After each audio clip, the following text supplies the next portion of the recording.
Anyway, we've been connecting in with the birthing of our soul. Yeah. And it's like opening through the crown and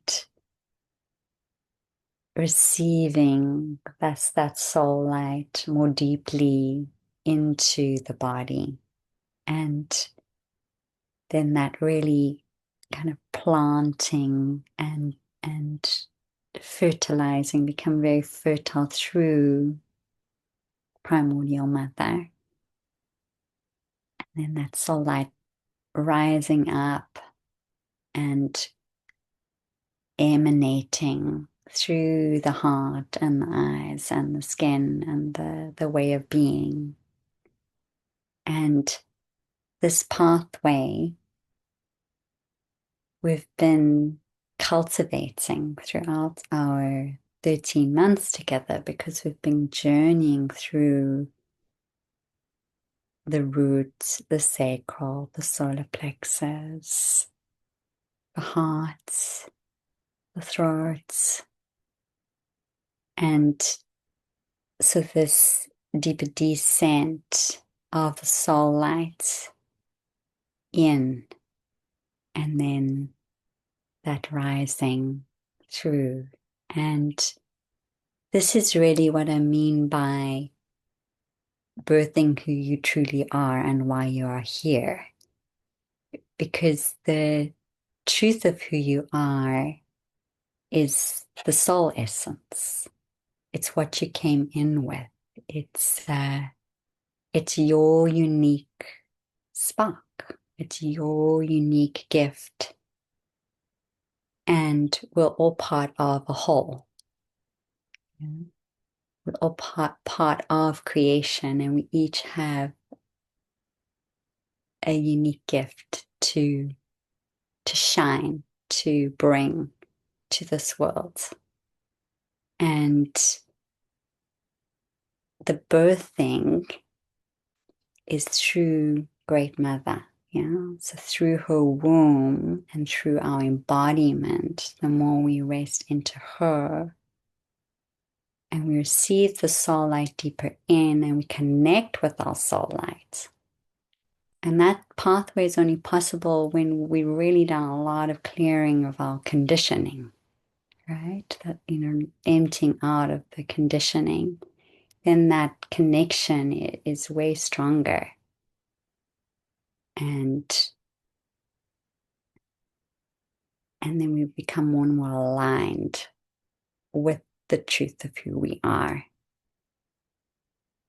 And that birthing, she's all of creation. Yeah, so she's that all, and that rising through the body. And then when the heart is open more through the divine love, the offering comes as an overflowing of devotional love. And this is not necessarily, what you're doing in the world. It just becomes like a way of being. Yeah. And it ripples into your relationships and creations. And especially with this theme, it's about the way in which we create and allowing creation, the creational force, the force of love and the force of life and the force of our light to move us, and not the conditioned ways of creation. And when that pathway is open, it's like the unstoppable grace. I call it. It's like the force of nature, the unstoppable grace. It feels so true and so right and so natural. And the old ways feel painful in the body. The old ways of creating feel painful. They feel constricting. They feel, drying. And burnout and, no flow and the old ways of creation, the more and more we connect with this pathway and this force of nature and this force of grace and this force of love, she doesn't allow the old ways anymore. It's like it just becomes too painful. Yeah. We get stopped. The pushing, the striving, the all the, the old ways, right? We've really been connecting in with those old ways, and this theme is really about opening to that creational force and that pathway through the connection of the soul essence impregnating into the womb and being offered out as devotional love. But it's also about the dying of the old ways, because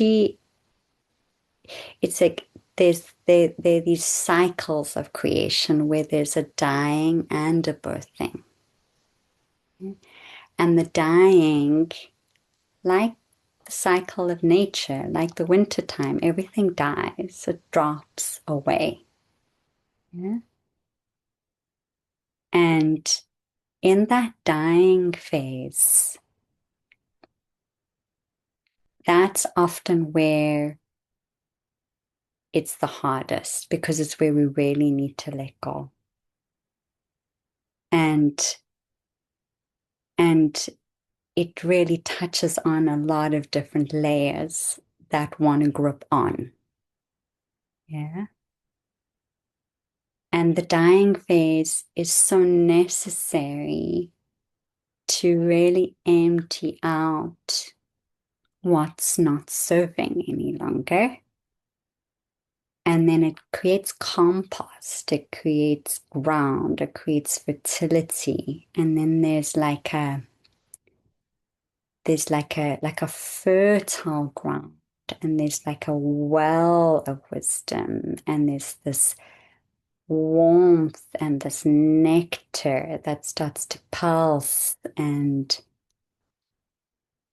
in connection with the soul lights. And then there's this natural rising of inspiration that comes from the deep,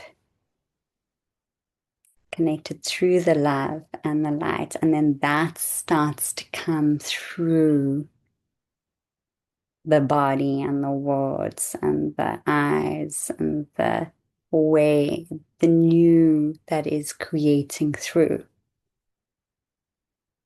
And that takes a lot of surrender and listening and devotion to really allowing the all to drop away.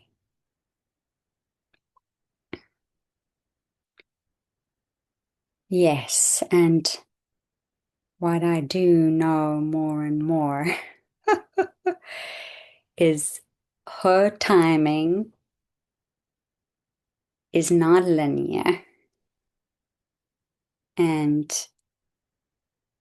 the more we devote to her, she just shows us. And sometimes we'll have a plan around something happening and a time frame, and it just doesn't happen that way. Right? And that, that devotion to really, really listening. Because for me, if I go off, then my body shows me immediately. And it's like, okay, God. And then as soon as I listen, yeah, then the dying happens. And then I get filled, right, with this nectar and this nourishment and this inspiration and this light that love and that just wants to come through, yeah, in that attuned way that then can be of even more service and fulfillment.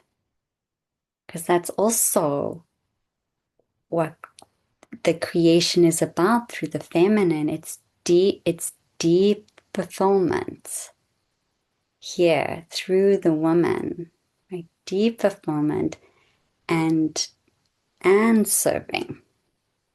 Yeah. And um, our world has really cut off, like there's so much conditioning that, and through our ancestry, right? Through many different, we've been exploring these different ways and where our conditioning comes from. Yeah, in terms of creation. And our last theme, we really entered into that prayer and just handing over at the altar. Remember that? It's a beautiful practice because it helps I'm just handing it over. And when we really hand over, then we get shown. It takes some time, but then we get shown the message. So that's, part of the journey. And then there's the actual death of the death of the old ways, right? These patterns that have been cycling through around creation for eons. And then the true birth. I don't even want to call them patterns. It's like echoes of, ah, yeah, just echoes of the old. And patterns feels too small. And a word around what we're actually here to bring through when we're devoted to the divine feminine and really birthing the new. Yes, into the world and into our lives, and into our relationships and our creations. Yes.